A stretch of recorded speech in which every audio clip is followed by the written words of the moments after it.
Making headlines for this week of January 26th. Swampland, stakes, and secret societies. Reports suggest FISA memo will reveal corruption at the highest levels within the U.S.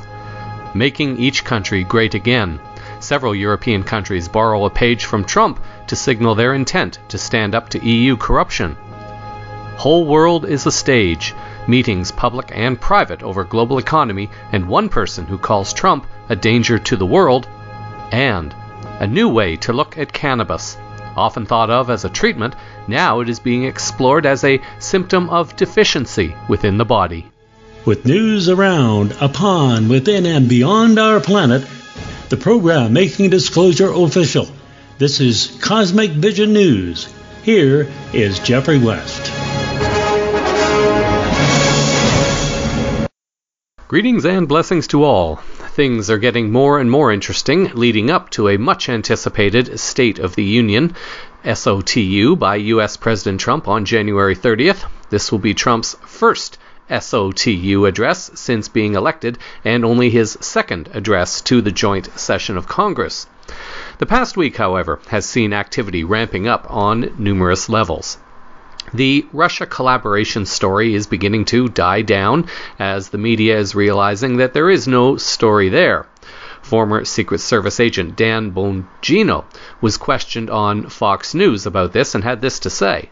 Meanwhile, members of Trump's transition team are stepping up their scrutiny of Mueller's investigation. They allege the Mueller's team illegally obtained Trump transition team documents, and they want more information on a federal employee who they believe was involved in that. A lawyer for the president's transition submitted a Freedom of Information Act request, writing, quote, "The transition is requesting records demonstrating a career GSA attorney made false statements to the press in an attempt to cover up the unlawful seizure of transition documents by Mr. Mueller."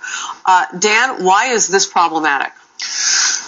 Gosh, where do we start with this case? This is the biggest mess. I'm telling you, it's the most explosive scandal. It's getting ready to burst with this OIG report coming out now. But on this specific incident about the Trump transition record emails with GSA, why not get a warrant? I was a federal investigator for 12 years and a local police officer for 4. Well, worked with the police department for 4, 2 years as a cop. Why not get a warrant in the most consequential counterintelligence investigation in American history? Why not? Basically because this is a hoax. I said to you before the show, we're asking all the wrong questions here. The question du jour has been, what was the dossier used to get a warrant on Trump? Wrong question. Important question, but the wrong one. The real question is, why get a warrant at all? Why was the Trump team being spied on? Nobody has pointed out one single predicate crime to point out why Donald Trump's team is being spied on. Not one. What Trump seems to be doing is intentionally picking suspicious people to sit in certain departments so that it looks like he is playing along with the cabal game, but then the media starts digging to find dirt on Trump, and they instead seem to find more and more dirty laundry on others. It appears to be a grand setup to expose certain people, and also the media as well. The stakes are high regarding the Russiagate controversy. Paul Craig Roberts, in an article appearing on Zero Hedge on January 26th, writes that many Americans do not seem to understand what is at stake. What America is confronted with is a coup conspiracy organized by top officials of the Obama Justice Department, FBI, CIA, the Hillary Democratic National Congress, and the prostitute media to overturn the result of a democratic election and remove the president from office. The basis of the coup is a fake dossier purchased for money that consists of unsupported allegations against Trump and that was used to obtain warrants from the FISA court to spy on Trump and various associates, hoping to find something that can be used against Trump. Regardless, the false allegations could be fed to the CIA's media assets and used to create a scandal, requiring a special prosecutor to investigate Russiagate. Once the investigation was underway, the prostitutes kept the scandal alive, hoping to convince enough Americans that Trump must have done something. Where there is smoke, there is fire, that saying, that justifies his removal. It worked against Richard Nixon, but not against Ronald Reagan, and Trump is no Reagan. Roberts continues, If the highest reaches of the police state agencies can get away with an attempted or successful coup against the President of the United States, then that is the complete end of democracy and all accountability in government. The House, the Senate, and judiciary will become as powerless as the Roman Senate under the Caesars. We will live under a dictatorship ruled by police state agencies. Many Americans say they don't need the House Intelligence Report because they don't believe the Russian Gate BS in the first place. They miss the point. They need the report because those responsible for this attempt at a coup must be identified, charged, and prosecuted for their high act of treason. This is not minor stuff. This goes to the heart of whether any form of liberty will exist. We all know that the ability of the people to hold government accountable is not assured by democracy. However, there is no prospect of holding government accountable if it is a police state, a road that the U.S. has been going down for some time. The audacious coup attempt against President Trump is our opportunity to stop the momentum towards a police state. Justin Raimondo, writing for Mint Press News on January 24th, feels that the curtain is coming down on the scandal. He writes that the finale is upon us. The Russiagate fraud is about to be exploded at long last. Although the vaunted memo and the underlying intelligence compiled by the leadership of the House Intelligence Committee under Chairman Devin Nunes has yet to be released, there has been enough chatter by those House members who have read it to give us the basic elements of what it contains. Although, prepare to be shocked by what I consider to be the most outrageous aspect of this affair. And Raimondo continues, the anti-Trump coup plotters constructed an elaborate fiction for the benefit of the FISA court, presented it to the court as factual, and used it as the basis for obtaining a warrant for the Obama administration, and in effect the Clinton campaign, to not only spy on the Trump campaign but to actively disrupt it. Secondly, and this, according to Raimondo, is why the memo and the underlying intelligence is so highly classified. The FBI and CIA factor in this operation is just a part of the whole. The involvement of former MI6 agent Christopher Steele argues in favor of British involvement. And of course, it could be a mere coincidence that the head of the GCHQ, the British spy outfit, resigned shortly after the Steele story broke. Of course, the momentum to drain the swamp is also being met with forceful resistance in terms of the counterattacks on President Trump. With each passing day, the fact that Trump remains in office is a direct threat to the interests of those who have hung on to power and greed in Washington over many decades. Trump was so much of a threat that a so-called secret society has been mentioned by some because information is now coming out to show how the former Obama administration, the Clinton election team, the Democratic National Party, the FBI, and possibly others were directly involved in trying to prevent Trump from winning the election. This is leading to what is now being called the #ReleaseTheMemo campaign. A Zero Hedge article on February 22nd reports that congressional investigators learned from a new batch of text messages between anti-Trump FBI investigators that a secret society of folks within the Department of Justice and the FBI may have come together in the immediate aftermath of the 2016 election to undermine President Trump. This according to Representative John Ratcliffe, who has reviewed the texts. In a video by Josh Kaplan on his Twitter account, Republican Ron Johnson also points out a reference made to a secret society. The following was also heard on Hannity's Fox News program. Joining us now is investigative reporter and Fox News contributor. We have Sarah Carter, also Greg Jarrett, Fox News legal analyst, Congressman Matt Gaetz. All right. This is far worse than Watergate. Explain why you believe so, because you went over to see the memo that we deserve to see. Well, absolutely, Sean, and thank you so much for the leadership you've provided in encouraging the American people to demand the release of this memo. It is no longer disputable that a pro-Hillary Clinton, anti-Donald Trump bias has intractably infected the FBI, and the United States of America is in jeopardy as a consequence. And Sean, you laid out a great timeline, but there are even more damaging facts to come. I know that's hard to believe, but trust me, around the corner, we're going to be learning even more about how infected this investigation is, particularly the Mueller probe. Just look at this. In August, you had Strzok and Page saying they were going to be the insurance policy. They were going to save America from a Trump presidency. How much worse, and how you got to bring us into your world here? How? Well, Sean, I can say this. Wait till you overlay this 5 months of dark period with the memo that we want to release.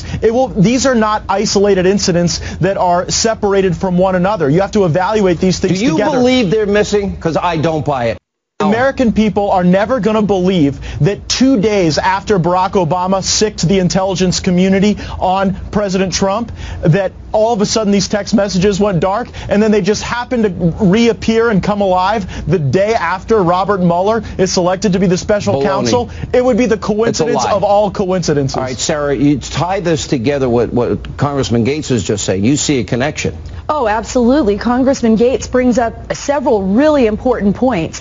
And according to the people that I've spoken with, this went back to 2015. These text messages were supposed to be stored, and they should be stored. The fact that those 5 months, the most important 5 months of the investigation, are missing is highly concerning. And FBI agents, law enforcement, U.S. intelligence officials say they believe that these text messages will be retrieved. And Greg, you made a very good point. If Horowitz did get those text messages without them knowing, and they withdrew, they went in and somehow tried to clean it up. Look, they would have to go to their records management system at the FBI. They would have to have somebody in there help them clean this up. Let's talk about the legal aspects of what we're looking at here, and what does the Loretta Lynch component say to you? It says to me the fix was in, as you described it in your monologue, which is obstruction of justice. And if a false document was used to not only launch the Trump-Russian investigation, but to spy on Trump associates, that's a violation of the law. It's abuse of power. It's called deprivation of rights under color of law, 22 U.S.C. 242, 18 U.S.C. And people should go to jail. The penalty is 10 years behind bars, and it increasingly looks like this was a widespread, nefarious, and illegal plot to frame Donald Trump and clear Hillary Clinton. In an article on the True Pundit website, Judicial Watch's Tom Fitton described the FBI's investigation into alleged Russian collusion by Trump as being corruption at its worst. The article writes, speaking at the South Carolina Tea Party Coalition's 6th anniversary convention, Fitton said the unelected bureaucracy in the Justice Department and the FBI, in some cases political appointees of the Obama administration, were breaking the rules to bring down a duly elected president and violating laws beyond what Richard Nixon ever contemplated.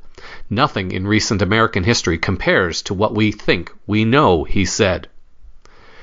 As of January 21st, it was being reported on the Signs of the Times website that the House Intelligence Committee has officially begun the process that could see the release of the memo that is so explosive, the one that heads are going to roll over. Byron York, writing for the Washington Examiner on January 21st, reports that there's no doubt Republicans want the public to see the classified memo. To get it out, they are studying a never-before-used procedure whereby House Intelligence Committee members would vote to make the memo public, after which the president would have 5 days to object. If the president had no objection, the memo would become public after those 5 days. If the president did object, the matter would go to the full House, which could vote to overrule the president's objections and release the memo anyway. Republicans believe it is unlikely they would have to go that far.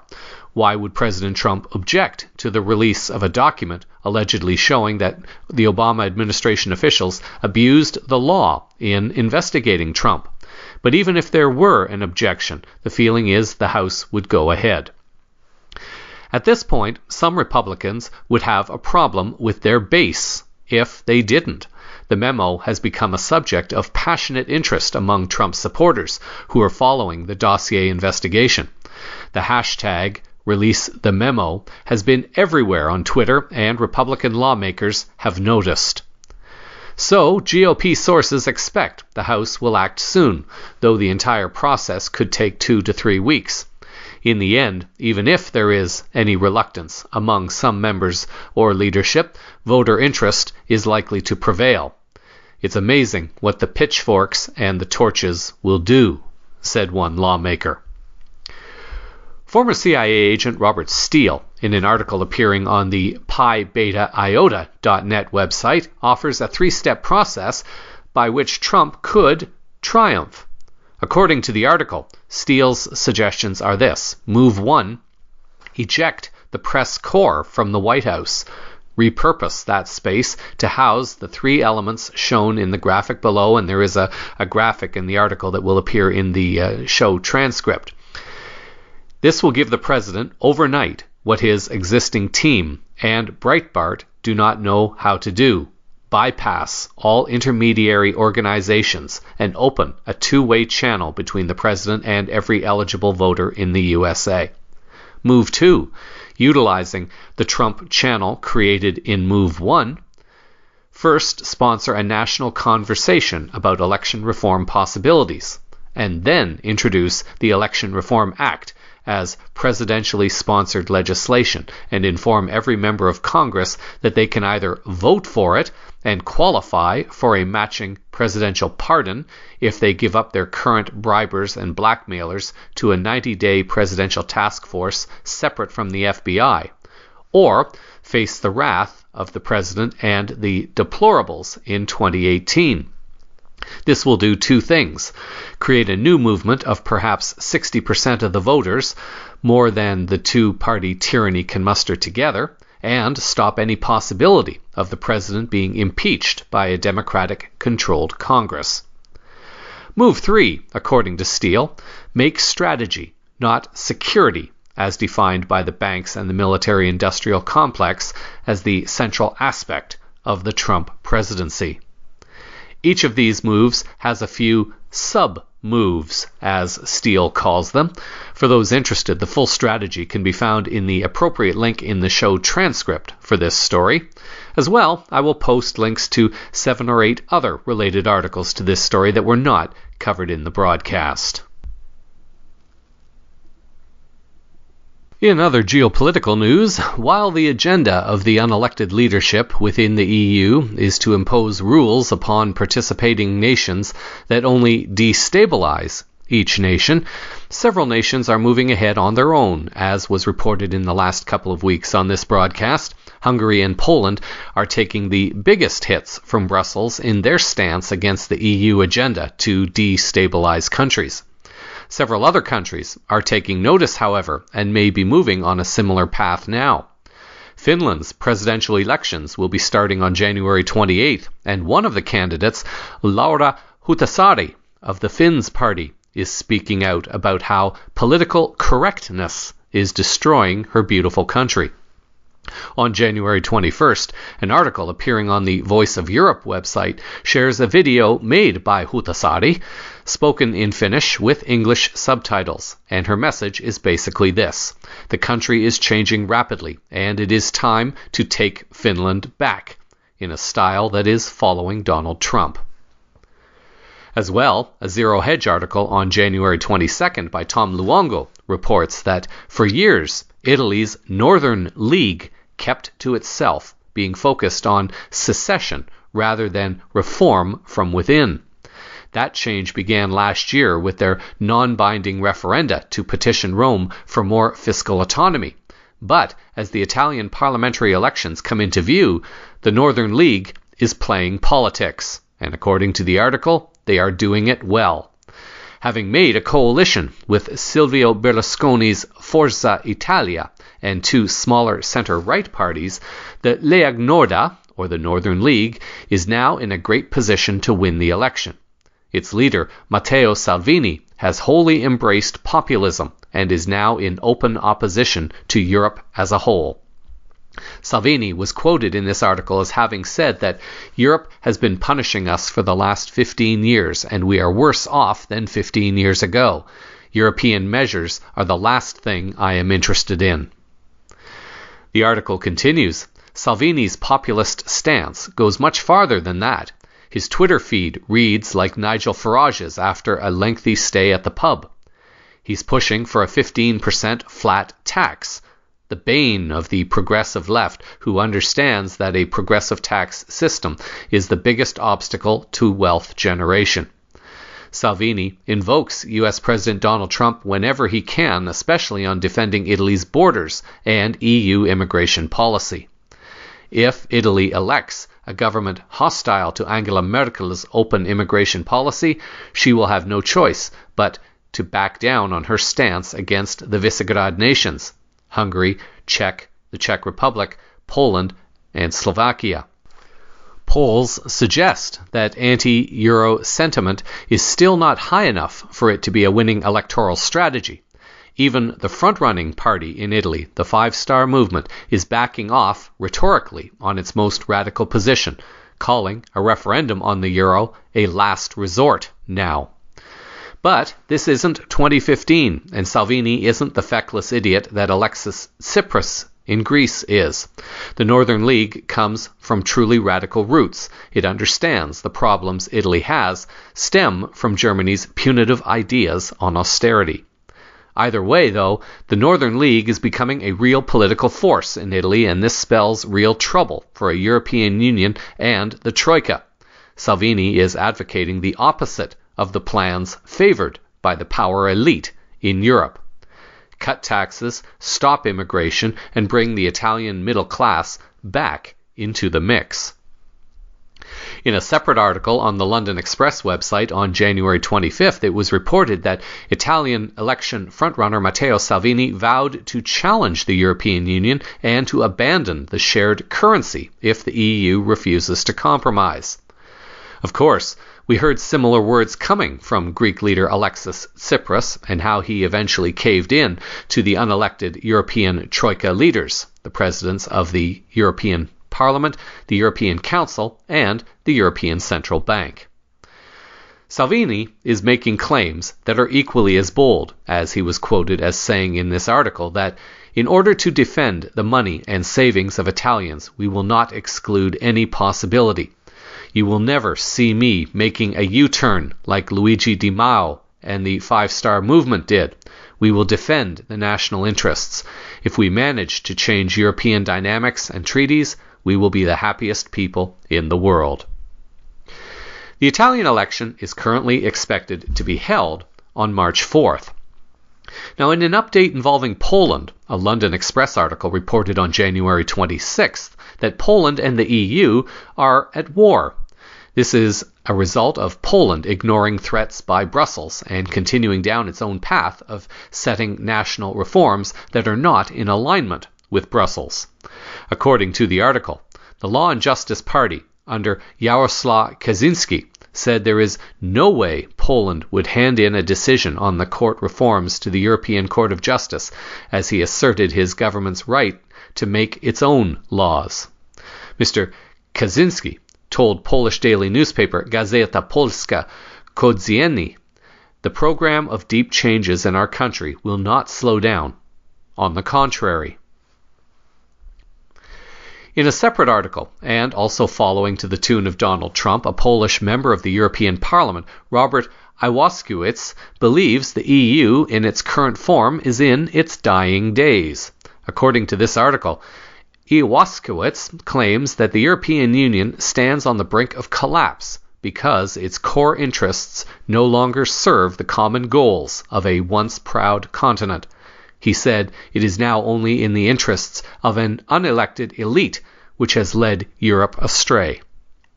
The problem is that the bloc's unelected leaderships has forgotten that every single member state is a sovereign country with its own laws, governments, and cultural principles, Mr. Iwaszkiewicz said. The politician is certain that Brussels' ongoing conflict with Warsaw is evident proof that the EU dictate is about expressing control and not mutual cooperation. The situation has devolved to a degree where Mr. Iwaskiewicz sees no other outcome of Poland being pushed out other than a total collapse of the Union. This is not the European Union that Poland entered or ever wanted, he underlined. Instead of a European-wide integration that Poland was very keen on, we have an institution which imposes its worldview.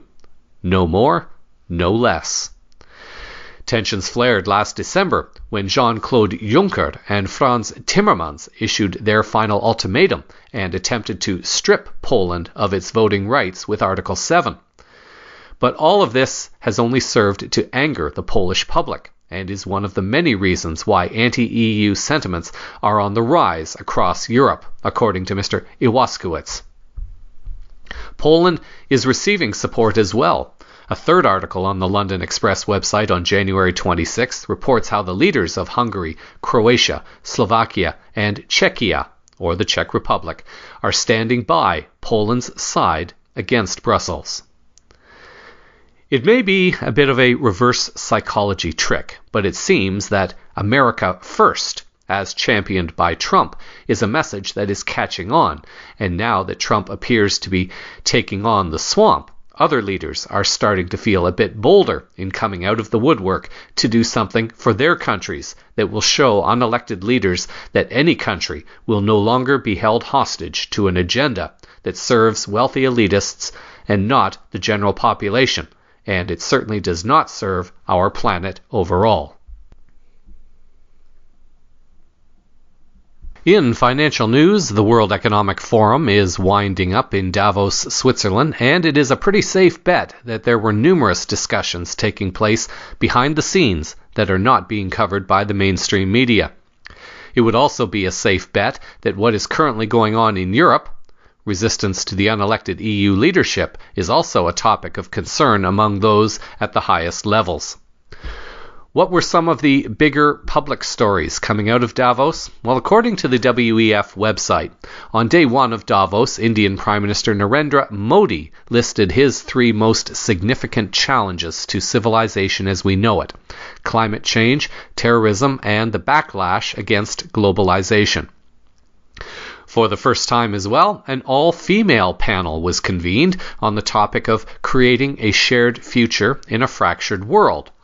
According to the article, Norwegian Prime Minister Erna Solberg called for a focus on corruption and illegal money flows and asked for action on gender equality. Education is the first step, she said, making sure that girls take a full part in education. Chetna Sinha, founder and chair of the Man Deshi Foundation, called for financial access for everyone.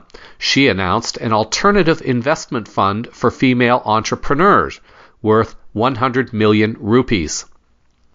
The world needs to renegotiate a new social contract and rewrite the rules, said ITUC General Secretary Sharon Burrow.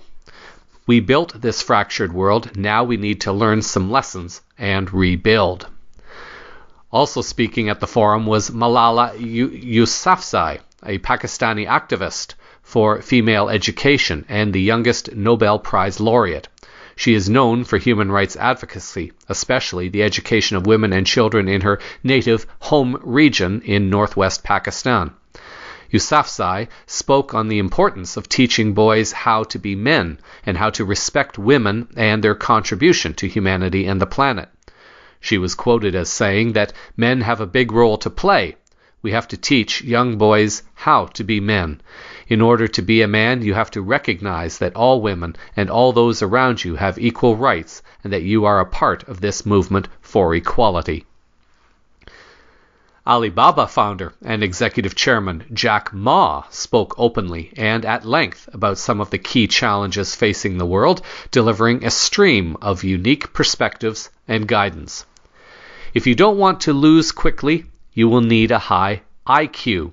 If you want to be respected, you need a high LQ. the IQ of love, or the love quotient. German Chancellor Angela Merkel continued on her agenda of promoting her ideas of openness and stating that shutting ourselves off and isolating ourselves will not create a good future. She feels that protectionism is not the answer.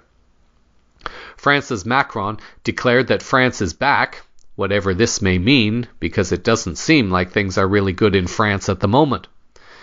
UK Prime Minister Theresa May expressed optimism that Brexit will allow the UK to forge new bilateral trading agreements that will benefit all parties. Canadian Prime Minister Justin Trudeau focused on trade, gender, jobs, and climate change. And although Alibaba founder Jack Ma spoke of the dangers of artificial intelligence, Google CEO Sundar Pichai stated that AI is more important to humanity than electricity or fire. China addressed what it claims are its 3 critical battles. According to the article, the right-hand man of Chinese President Xi Jinping, his name is Liu He, represented China at the forum. Liu He outlined how China plans to shape the world economy. According to the article, He said that China had tried to open its financial markets over the past year and spread globalization through its Belt and Road Initiative. China faces 3 critical battles over the coming 3 years: preventing major financial risks, alleviating poverty, and reducing pollution.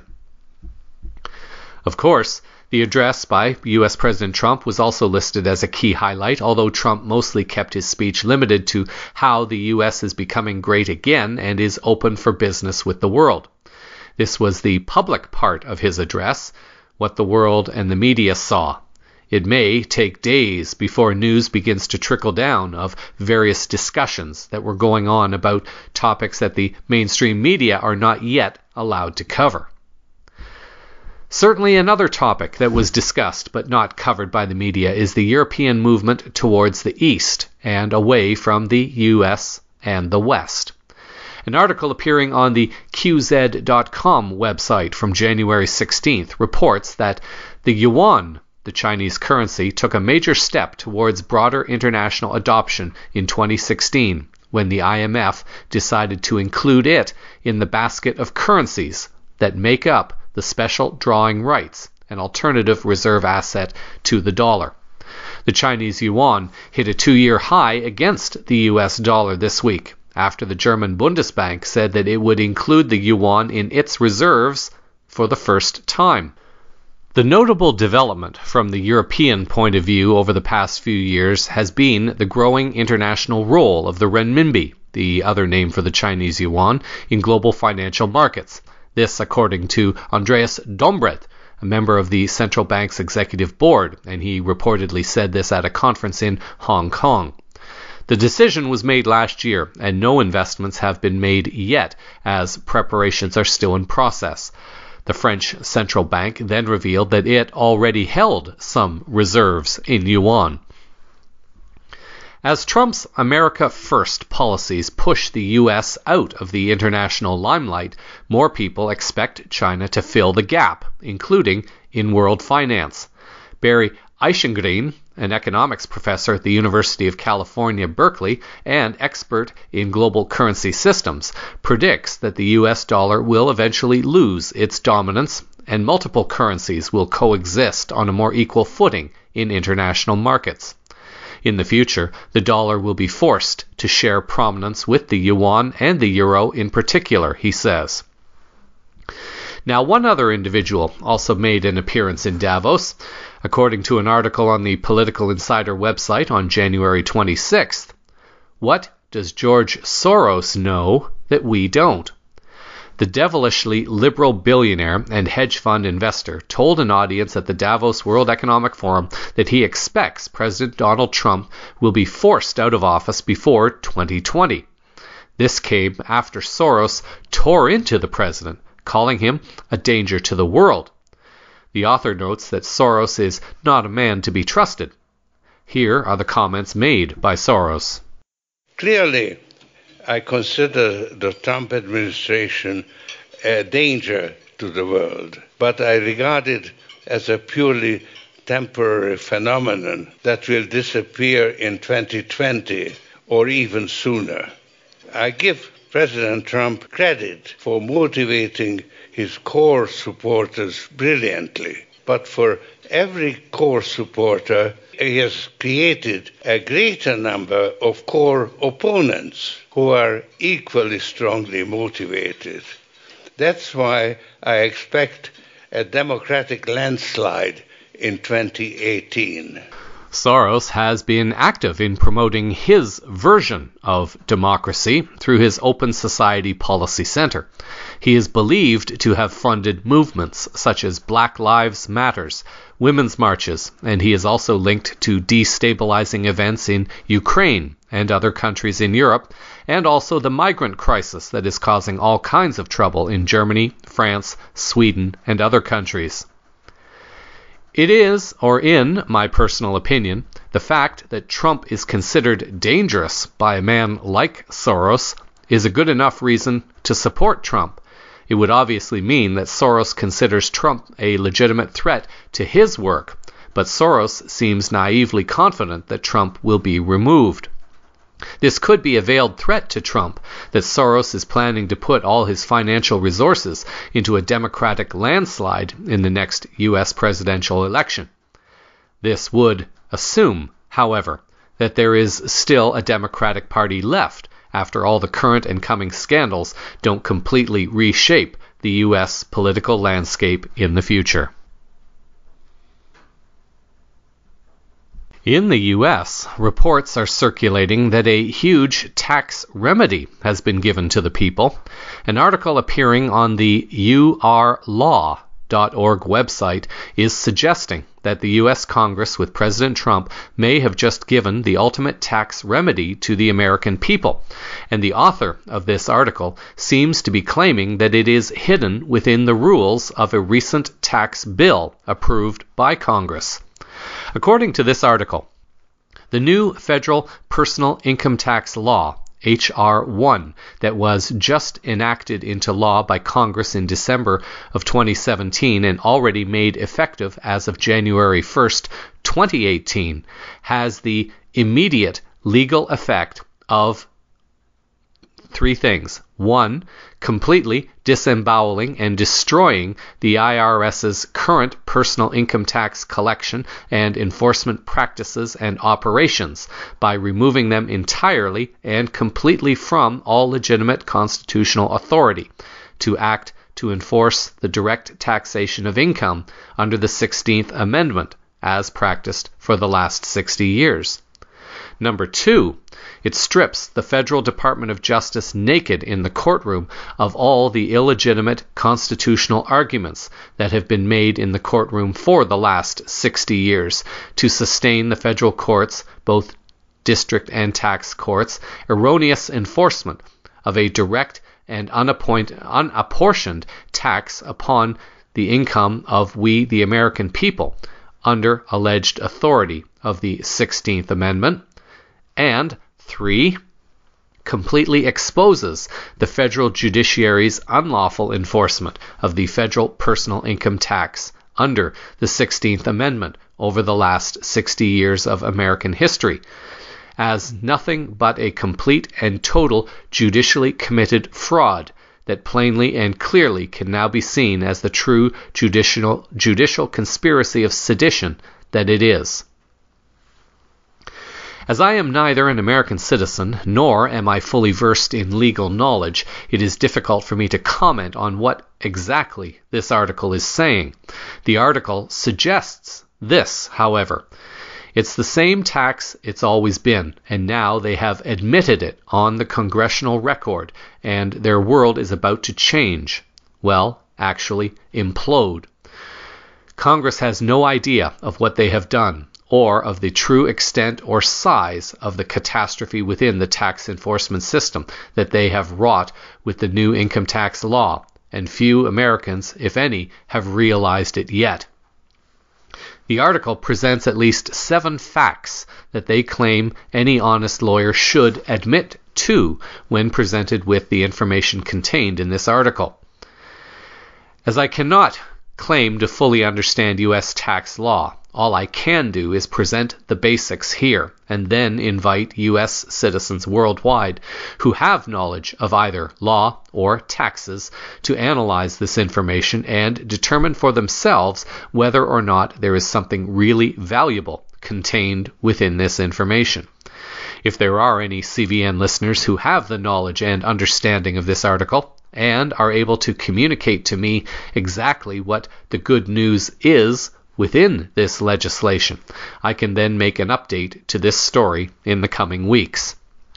What I am wondering is whether or not there is wording within this legislation that gives people ammunition they need to take the IRS to court or to avoid having to pay certain taxes. The article states an admission has been made on congressional record. I assume this to mean that there is something within the legislation that upholds the fact that taxes, or at the very least certain taxes, are unlawful and do not have to be paid. However, this is where I could perhaps use the expertise of someone in the U.S. who understands this much better than I.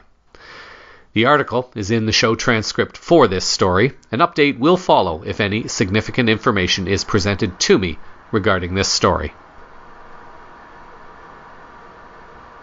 In some general news for the week, geophysical events have increased quite dramatically over the last few months. Everything from alleged forest fires to Arctic air masses to massive rains, snow, floods, mudslides, volcano eruptions, and earthquakes. And this would be to just name a few. The recent significant earthquake that was reported just south of the state of Alaska is perhaps another curiosity. In a video posted by well-known earthquake watcher Dutch Since, he says he predicted the event in Alaska on Sunday, January 21st, 2 days before the actual earthquake, based on his data resulting from earthquakes in the South Pacific days before this. Dutch Since himself states very clearly in the video that he predicted the earthquake and issued a warning to the people in Alaska 2 days before it happened. Now, what strikes me as a bit confusing, then, are the several sources reporting that the seismic event was the result of the destruction of a deep underground military base, or DUM as they are called. If it is true that an underground military base was destroyed, then this would mean that Dutch Since may be connected to sources that are causing some of these events. If Dutch Since is the one telling the truth, then this raises questions about the sources reporting the destruction of military underground bases and are merely using a seismic event as a justification for making the claims that they are making. It is unclear at this time which source is more accurate, but the evidence seems to suggest that Dutch Since made the first and original prediction of an earthquake, and it appears to be based on scientific data and observation. This would suggest that certain other sources may not be accurate in their information. Now, is it possible that both could still be true? I cannot say for absolute certainty. It is possible that both could be true. Maybe earthquakes are being created so that pressure can be guided towards a deep underground military base so that it can be destroyed. I suppose this is very possible. We do know that HAARP is being used for weather modification, and presumably it is also being used to create earthquakes and possibly volcanic eruptions as well. The question is, who is in charge of HAARP at this time, and are they using it to assist positive planetary change or not? What we have to be mindful of are claims being made by various sources, and that these claims may not be legitimate. Everyone is looking for the information or truth that validates one's particular worldview in any moment. Those among us who are sharing it publicly, however, also have the burden of being held accountable to what we claim as fact and what we claim as truth, simply because it agrees with one's worldview. If by any chance there are some of these undercover sources monitoring my newscast, I invite you to reach out to me and offer whatever proof you think you may have to validate one claim or the other. I would expect that you will do your due diligence on me and my work. I think this will speak for itself. I, however, would also expect a bit of quid pro quo, and any source seeking to gain my trust would need to provide sufficient evidence that one is connected to various sources that one is claiming to be connected to. The science behind the work of Dutch Synths appears to be pretty solid. In the video that is in the show transcript for the story, Dutch Synths predicts that pressure from the Alaska earthquake will spread out into one or more of three possible directions. 1. Over the Northwest Territories and Nunavut in Canada, over to Greenland, Iceland, and then to Svalbard in northern Norway. Number 2. The pressure could move along the Rocky Mountains down through Yellowstone Park. And 3. Along the west coast heading down towards Los Angeles. Dutch Synths appears to be correct in his prediction because it is being reported that seismic activity is moving along the west coast towards Los Angeles.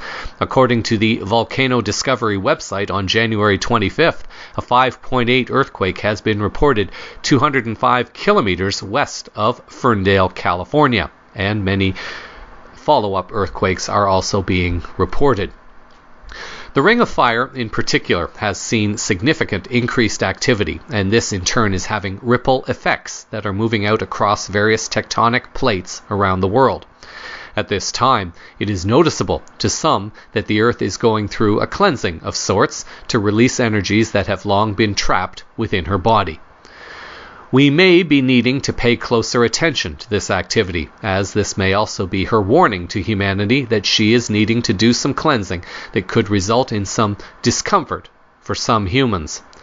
Creating a new relation between humanity and our planet is merely one part of the healing and unification in consciousness that can move us forward in humanity's evolution. Speaking of reunification, we can turn briefly to North Korea. Most of the CVN listeners will understand that North Korea is pretty much a distraction, and that the Western media are trying to turn North Korea, allegedly a CIA-controlled country, into a nuclear warmongering nation. That story, however, seems highly suspicious, especially when stories such as the following are released, especially by a source that is considered a mainstream media outlet for news. According to Reuters news service on January 24th, North Korea sent a rare announcement addressed to all Koreans at home and abroad on Thursday, saying that they should make a breakthrough for unification without the help of other countries, its state media said. It said all Koreans should promote, contact, travel, cooperation between North and South Korea, while adding Pyongyang will smash all challenges against reunification of the Korean peninsula. The announcement, issued after a joint meeting of government and political parties, added Koreans should wage an energetic drive to defuse the acute military tension and create a peaceful climate on the Korean peninsula. North Korea did not provide details why the meeting had been held, but the statement said that it was aimed to support leader Kim Jong-un's remarks regarding unification from his New Year's address. It said this year is meaningful for both North and South Korea, as it is the 70th anniversary of the founding of North Korea, while South Korea will be hosting the Winter Olympics next month.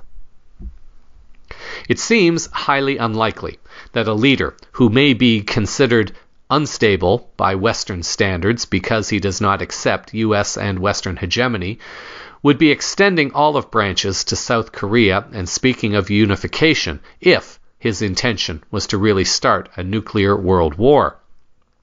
The narrative simply no longer works.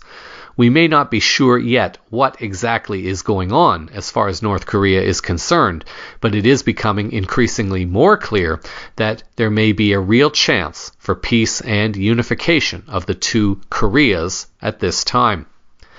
However, This event is obviously going to be connected to numerous other geopolitical and geoeconomic events unfolding at the same time.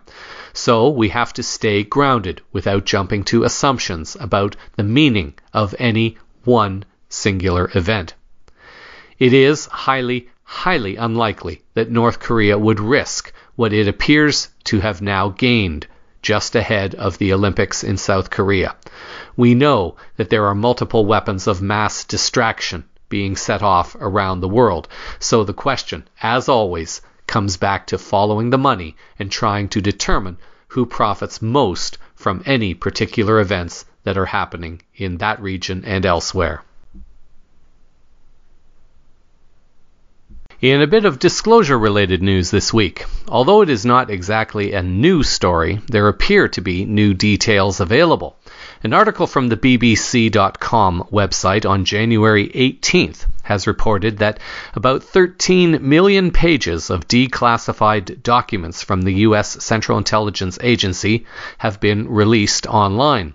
The records include UFO sightings and psychic experiments from the Stargate program, which has long been of interest to conspiracy theorists. The move came after lengthy efforts from Freedom of Information advocates and a lawsuit against the CIA. The full archive is made up of almost 800,000 files. They had previously only been accessible at the National Archives in Maryland. The trove includes the papers of Henry Kissinger, who served as Secretary of State under Presidents Richard Nixon and Gerald Ford, as well as several 100,000 pages of intelligence analysis and science research and development. The article continues, while much of the information has been technically publicly available since the mid-1990s, it has been very difficult to access. The records were only available on 4 physical computers located in the back of a library at the National Archives in Maryland between 9 a.m. and 4:30 p.m. each day. A non-profit Freedom of Information group, Muck Rock, sued the CIA to force it to upload the collection in a process which took more than 2 years. At the same time, journalist Mike Best crowdfunded more than $15,000 to visit the archives, to print out and then publicly upload the records one by one to apply pressure to the CIA. By printing out and scanning the documents at CIA expense, I was able to begin making them freely available to the public and to give the agency a financial incentive to simply put the database online, Best wrote in a blog post. In November, the CIA announced it would publish the material, and the entire declassified CREST archive is now available on the CIA Library website. CREST stands for the CIA Records and Search Tool, and it is a searchable database. CVN has reported on the existence of this database previously, so again, it is not exactly new, but the BBC appears to be paying a bit more attention to this story and to this database now, which may or may not suggest that at least some mainstream media outlets are starting to leak out information relating to our galactic families, a process called soft disclosure. For those who love research and spending time going through information, the CREST database may contain a treasure trove of information for one who has the time to find it. The links will appear in the show transcript for this story.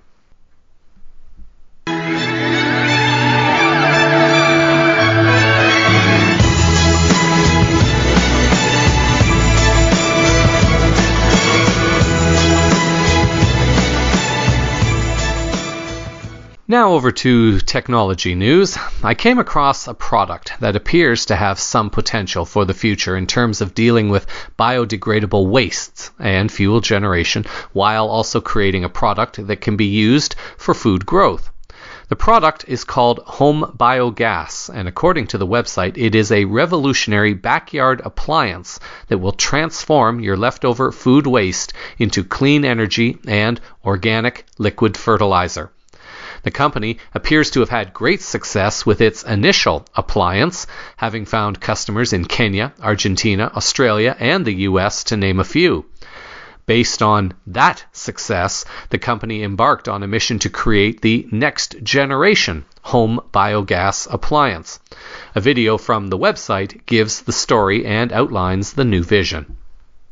We are here to share with you something practical that we have actually built to bring what people say for years is the future to right now. Food waste and declining energy sources are major environmental hazards. Biogas is the solution. It's a natural process in which organic waste is converted into cooking gas. So 5 years ago, we went on a mission to bring biogas to every home. We grouped the best engineers, scientists, designers, and product people together. And now it's here. Home biogas. Home biogas is the first family-sized, user-friendly, affordable biogas system. It is the change, and you can put it in your backyard. Home biogas comes in an easy-to-assemble kit, and its use is as simple as can be. Just throw in your organic waste, and there you go. A hot stove ready for cooking. A cycle of in-house energy, and it runs with no electricity. Your leftovers provide you 2 to 3 hours of energy a day. Any kitchen leftovers, including meat and dairy, work, even your pet's litter. Just toss it all inside home biogas, and the bacteria in the digester will decompose the organic material and release biogas.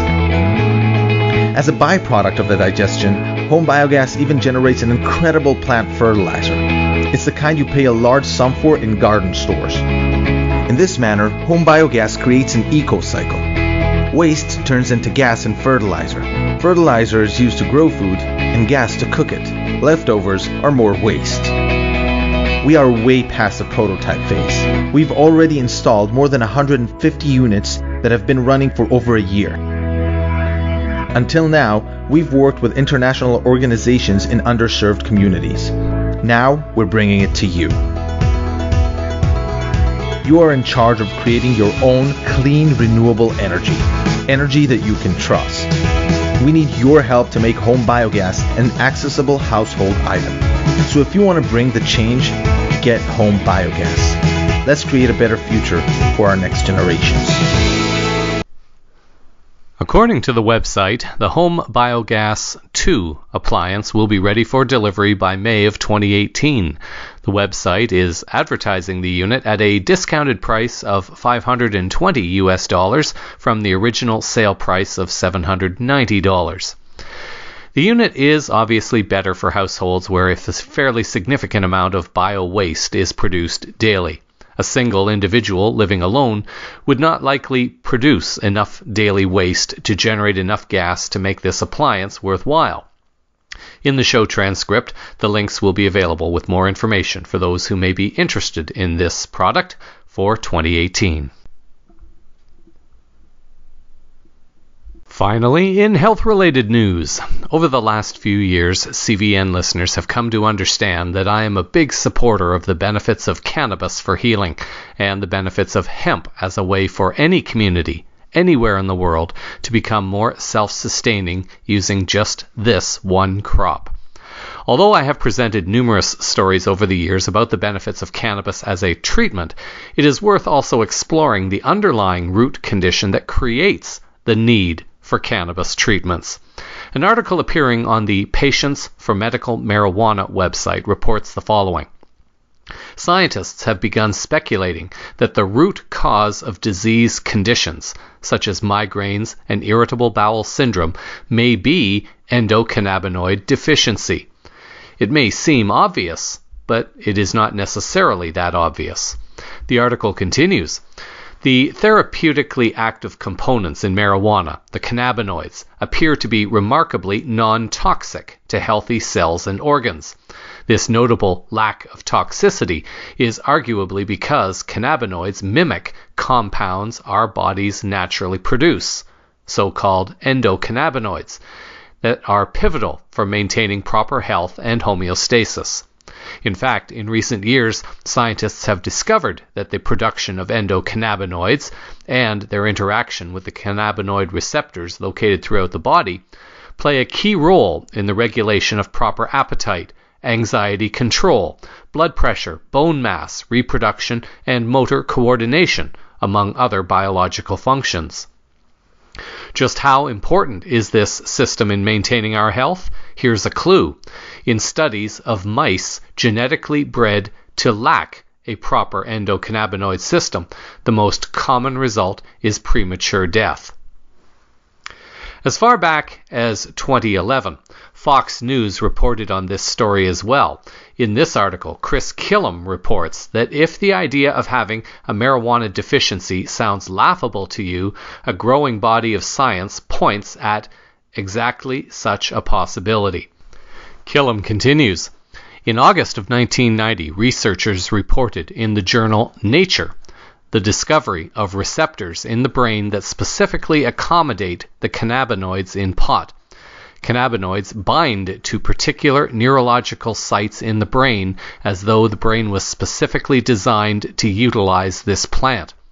Did nature toss cannabinoid receptors into the brain by random chance? Are cannabinoid receptors part of an intelligent design for deriving maximum benefit from cannabis? Is cannabis a divine elixir of sacred communion for which we are ideally suited? Actually, a more sober answer seems likely. When there are receptors in the brain for a particular type of compound, that compound is made in the brain. This is true of so many important agents that work to transmit brain messages of all types. So a hunt began to find such a compound. In that vein, in 1992, researchers in Israel isolated the cannabinoid anandamide in the human brain. Unlike THC, anandamide is manufactured in the brain and is therefore an endogenous cannabinoid. This agent, anandamide, is the compound that attaches to the built-in cannabinoid receptors in our brains. The name anandamide is based on the Sanskrit word ananda, which means bliss. Anandamide is a bliss molecule, enhancing greater well-being and emotional satisfaction. Anandamide also plays a role in proper appetite, feelings of pleasure, and well-being, and memory. Interestingly, cannabis also affects these same functions. Cannabis has been used successfully to treat migraine, fibromyalgia, irritable bowel syndrome, and glaucoma. At least one author, medical doctor Ethan Russo, believes in the possibility of endocannabinoid deficiency and suggests that such a deficiency might actually be a significant cause of the types of health problems listed above. His paper, Clinical Cannabinoid Deficiency, published in Neuroendocrinology around 2004, delved deeply into the various ways that cannabinoids function in the body and how a deficiency in cannabinoids can lead to a broad range of diseases. Since the publication of that paper, a number of studies have further confirmed the effectiveness of cannabis for many health disorders. It is worth noting that this article was back in 2011, and it references studies that were done before that year. Therefore, one has to wonder about the criminals who have covered up this information and who created legislation that prevented this medicine from being used by the general population around the world. Killam closes with the following. The idea of clinical cannabinoid deficiency opens the door to cannabis consumption as an effective medical approach to relief of various types of pain, restoration of appetite in cases in which appetite is compromised, improved visual health in cases of glaucoma, and improved sense of well-being among patients suffering from a broad variety of mood disorders. As state and local laws mutate and change in favor of greater tolerance, perhaps cannabis will find its proper place in the home medicine chest. Certainly, there are the benefits as well that come from the consumption of psychedelic mushrooms, or shrooms as they are sometimes called. An article from the SciPost.org website on January 23rd explores some of the benefits of this. Author Eric Dolan writes that psilocybin, the active compound in magic mushrooms, could make people feel more connected to nature and less likely to endorse authoritarian views. according to new research from the Psychedelic Research Group at Imperial College in London. The new study, published in the journal Psychopharmacology, is the first to begin to provide experimental evidence that psilocybin treatments can lead to lasting changes in these attitudes. Study authors Taylor Lyons and Robin Carhart-Harris write that our findings tentatively raise the possibility that given in this way, psilocybin may produce sustained changes in outlook and political perspective, here in the direction of increased nature-relatedness and decreased authoritarianism.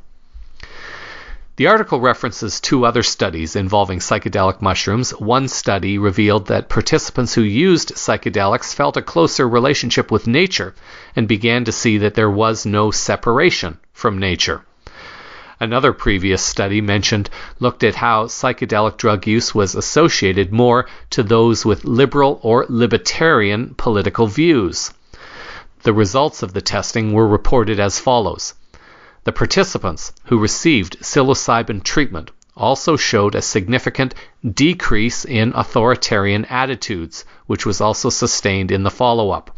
The researchers also observed a reduction of depressive symptoms in these participants. Based on that information alone, perhaps the solution to global peace is to get all the world leaders at Davos at the World Economic Forum to sit down and take 5 to 10 grams of mushrooms each and then begin their discussions. There is also another avenue for healing that is becoming increasingly more vital to consider. With all the atmospheric pollutants and chemtrails in our skies, it is getting harder and harder to actually breathe clean air and get an appropriate amount of oxygen into our bodies. It has been reported that the Earth's oxygen levels must be at least 19.5%. Otherwise, the atmosphere would be considered oxygen deficient. As well, most people having a blood oxygen level of 94 to 99 is considered normal and healthy.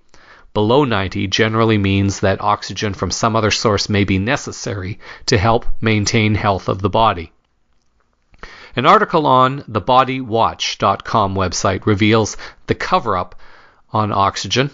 The article writes that back in 1931, a man named Dr. Otto Warburg won the Nobel Prize for work proving cancer is caused by a lack of oxygen in your cells. In fact, he stated in his book, The Prime Cause and Prevention of Cancer, that the cause of cancer is no longer a mystery. We know it occurs whenever any cell is denied 60% of its oxygen requirements. Most people understand the concepts of acidity and alkalinity. Western food has become predominantly acidic, and as such, it is no surprise that Westerners are not only becoming more obese, but they are also becoming sicker.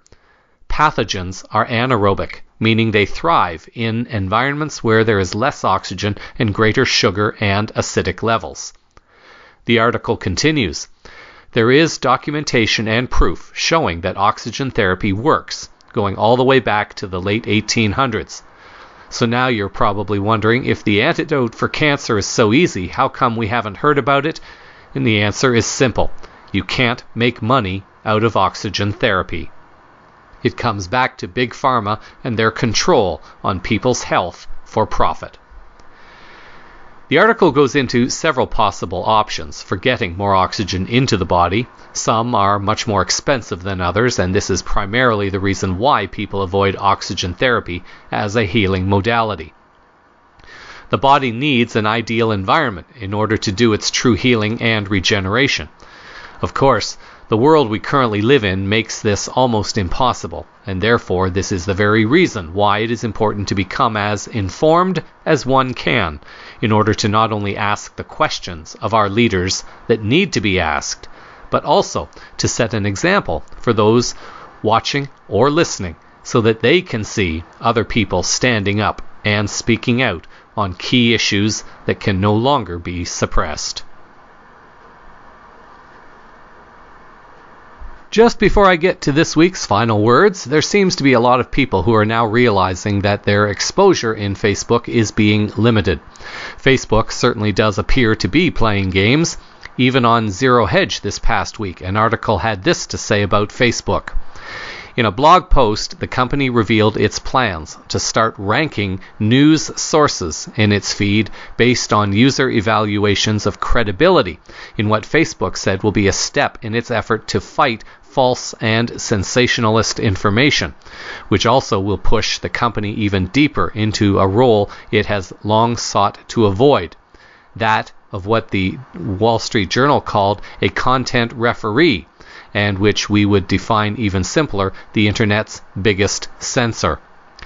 As the Wall Street Journal adds, the social media giant will begin testing the effort next week by prioritizing news reports in its news feed from publications that users have rated in Facebook surveys as trustworthy, executives said on Friday. The most broadly trusted publications, those trusted and recognized by a large cross-section of Facebook users, would get a boost in the news feed, while those that users rate low on trust would be penalized.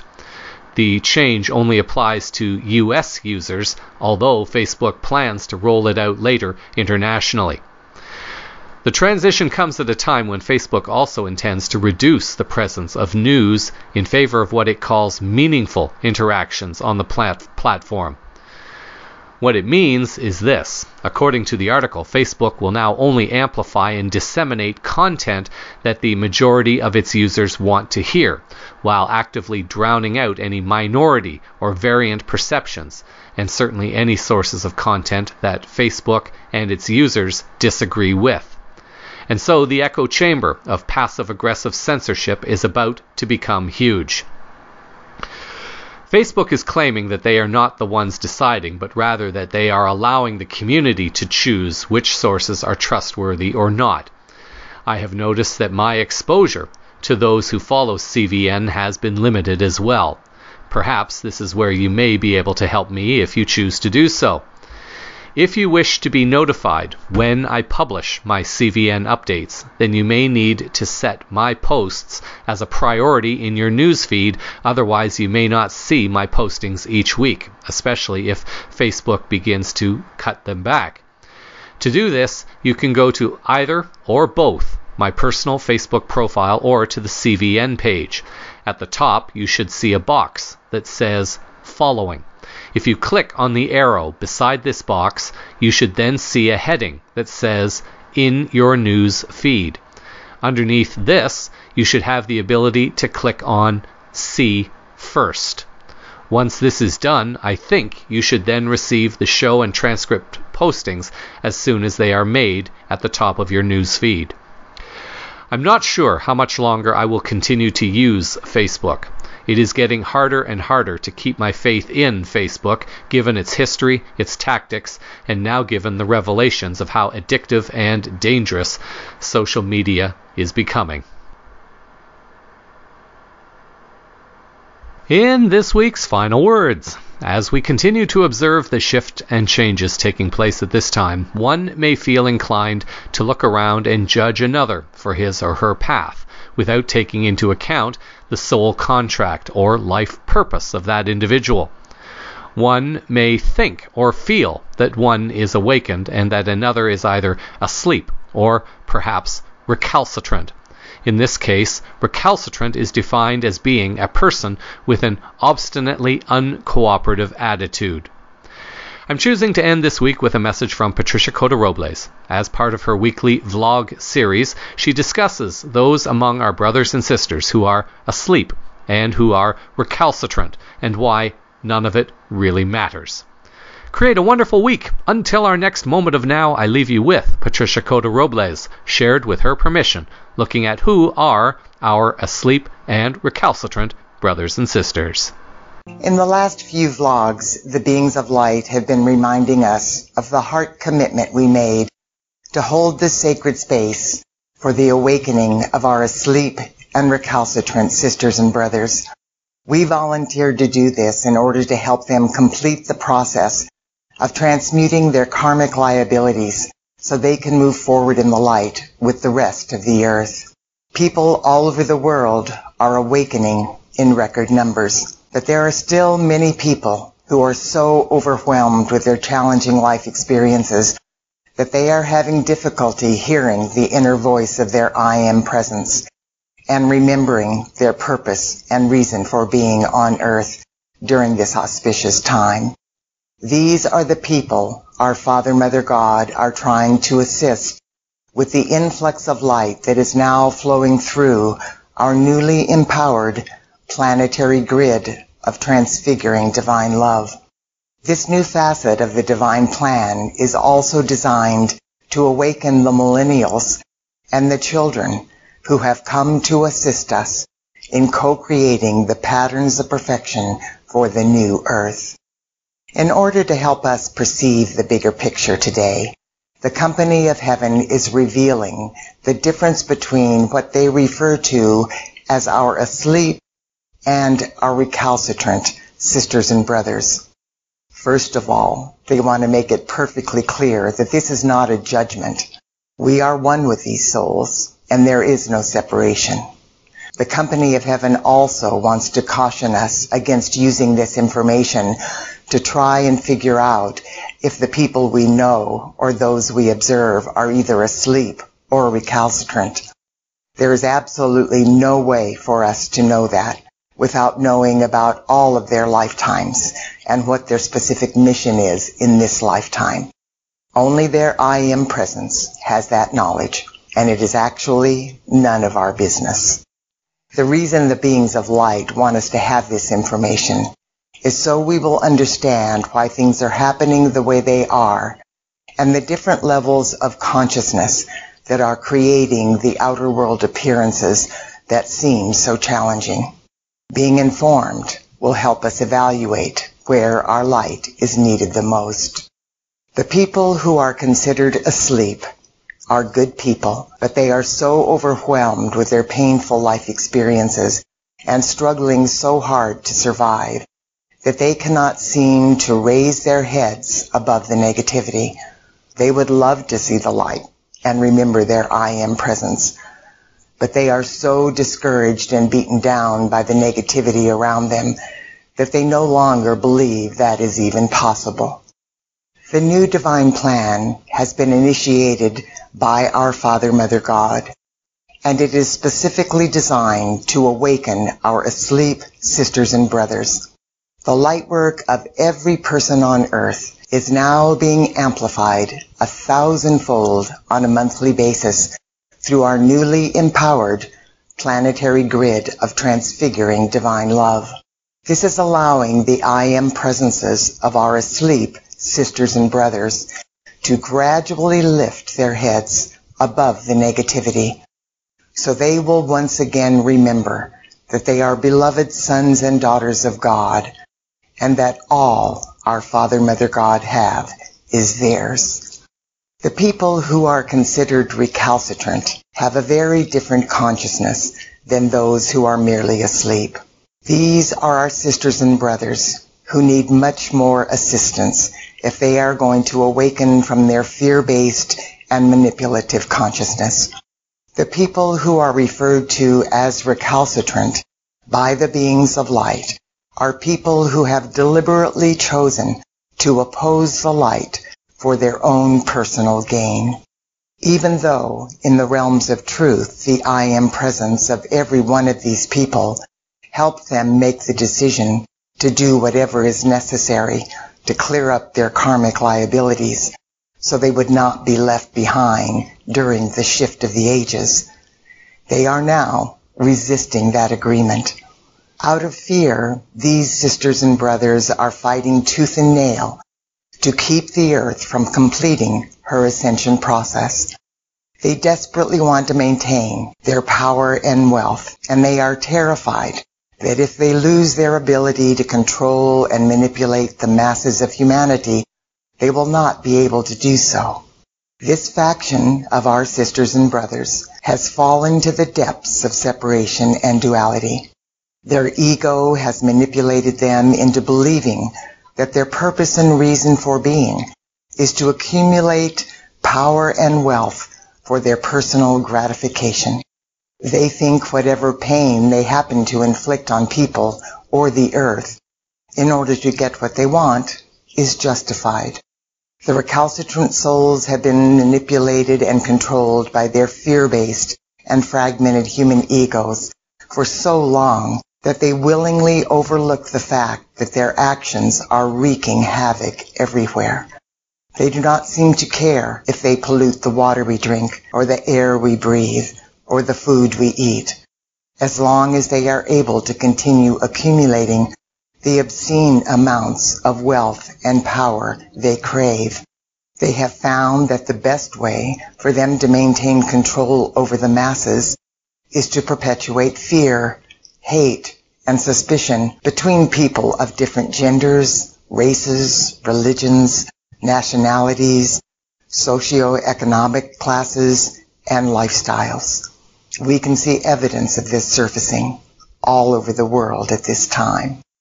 The company of heaven knows it is difficult for us to realize that there is still so much resistance from some of our sisters and brothers, but there is a reason why they are revealing this to us now.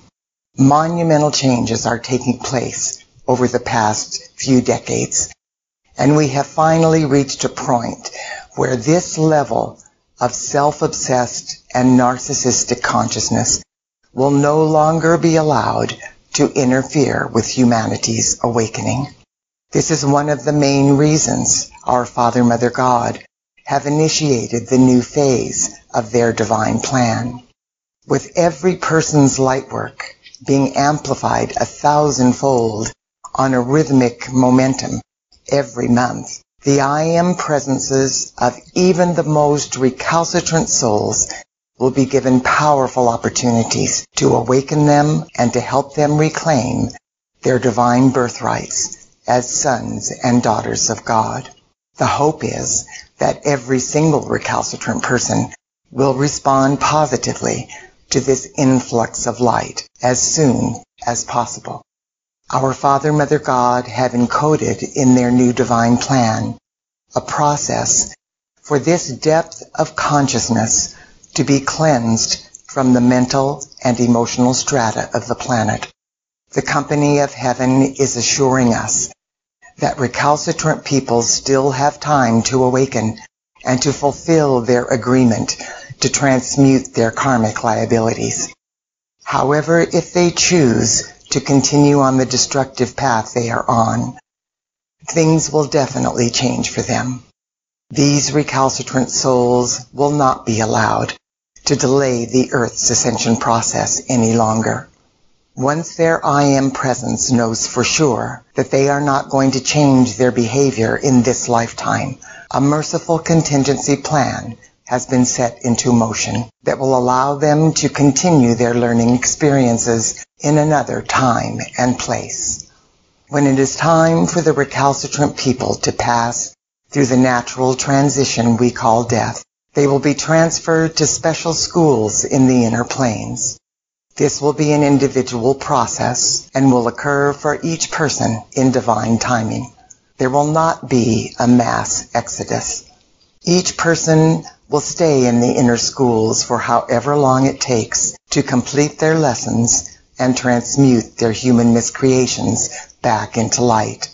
Only after that process is complete and he or she has returned to Christ consciousness will they be allowed to embody on the new earth, where they will continue their learning experiences on how to become co-creators with our Father, Mother, God. This will be a long road for them, but it is infinitely better than being left behind during the shift of the ages. This merciful plan is truly a gift of divine grace. As a word of encouragement, the beings of light want us to know that our Father, Mother, God's new divine plan is already making a positive difference. They said the amplification of humanity's light work is accelerating the Earth's purging process, and both asleep and recalcitrant souls are awakening in record numbers. This is expediting Earth's ascension in the light. So let's keep on keeping on. In the next phase, we are going to experience the awakening of the millennials and the children who are embodied on Earth now. These precious ones were held in the realms of Lumen Truth for a very long time. They were preparing for the moment when awakening humanity would finally free ourselves from the wheel of karma that we inadvertently created when we fell into separation and duality. Next week, the Company of Heaven will share information about the events that allowed the earth to ascend off of the wheel of karma. Those events paved the way for the coming of the millennials and the children who are being born during this auspicious time to help us co-create the patterns of perfection for the new earth. So that is a sample of the unfolding higher consciousness news around the world this week. Cosmic Vision News is broadcast weekly, and a transcript of this broadcast with all supporting links are published in the show transcript on the CosmicVisionNews.com website. CVN can be followed on numerous social websites, including Minds, Unseen, LinkedIn, YouTube, Facebook, and Twitter. Thank you for sharing your time with me. I'm Jeffrey West, reminding you that those who are able to see beyond the shadows and lies of their culture will never be understood, let alone believed by the masses. Until our next moment of now, may you be guided and protected in your service to humanity and our planet. Namaste.